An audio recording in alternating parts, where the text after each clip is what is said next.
তিন দফা দাবিতে এমপিওভুক্ত শিক্ষক কর্মচারীদের সচিবালয় অভিমুখী লং মার্চ আটকে দিয়েছে পুলিশ। মঙ্গলবার বিকেল 4:30টার দিকে শিক্ষকরা হাইকোর্ট মোড়ে পৌঁছলে পুলিশ তাদের বাধা দেয়। শিক্ষকরা বলছেন, দাবি আদায় ছাড়া খালি হাতে ফিরবেন না তারা।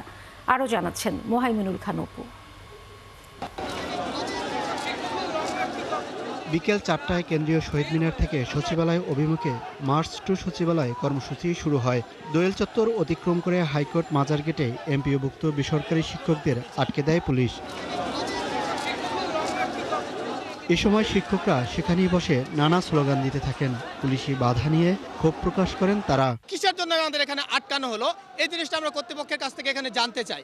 যতক্ষণ তারা না জানাবে আমরা অপেক্ষা করব এবং আমরা একটা নির্দিষ্ট সময় পর্যন্ত অপেক্ষা করার পর যদি দেখি যে তারা আসলে আমাদের কিছুই জানাচ্ছে না, তাহলে আমরা অবশ্যই এখান থেকে অগ্রসর হওয়ার চেষ্টা করব। কেন আজকে আমাদেরকে তিন দিন যাবৎ এই জায়গার মধ্যে অবস্থান করতে হলো, আবার কেন তারা আমাদেরকে আটকে দিয়েছে এটা আমরা বুঝতে পারতেছি না।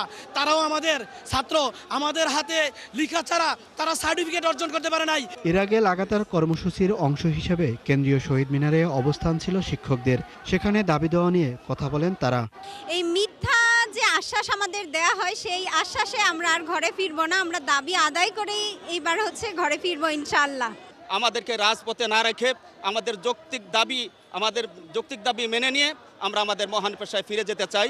দুপুর 12টার আগে শিক্ষক নেতাদের সাথে আলোচনা করেন পুলিশ কর্মকর্তারা। তারা শিক্ষকদের কাছ থেকে সময় চান। বিকেল 4টা পর্যন্ত সময় দেন শিক্ষকরা। আমরা আমাদের এই লাগাতার অবস্থান কর্মসূচি অব্যাহত রাখবো, লাগাতার কর্মসূচি অব্যাহত রাখবো। যতক্ষণ প্রজ্ঞাপন না হবে ততক্ষণ এখানে লাগাতার অবস্থান কর্মসূচি, পাশাপাশি আমাদের শ্রেণীকক্ষের যে শ্রেণী কার্যক্রম এটা বন্ধ থাকে। বাড়ি ভাড়া, চিকিৎসা ভাতা বাড়ানো সহ 3 দফা দাবিতে 3 দিন ধরে ঢাকায় অবস্থান করে কর্মসূচি পালন করছেন শিক্ষকরা। মোহাইমিনুল খান অপু, 71, ঢাকা।